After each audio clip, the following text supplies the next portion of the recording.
দইয়ের জন্য বিখ্যাত হলেও মিষ্টি বা রসগোল্লার অতুলনীয় স্বাদে পিছিয়ে নেই বগুড়া।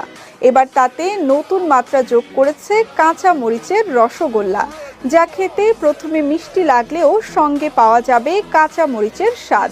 বগুড়া প্রতিনিধি তানজিদুল ইসলাম স্মরণের পাঠানো তথ্যচিত্রে বিস্তারিত সঞ্জিদ আজিজের ডেস্ক রিপোর্টে।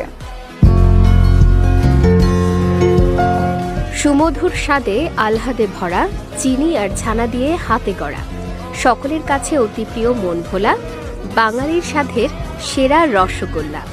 ছন্দগুলো শুনলেই রসগোল্লার স্বাদ অনুভূত হয়ে মুখে পানি এসে যায়।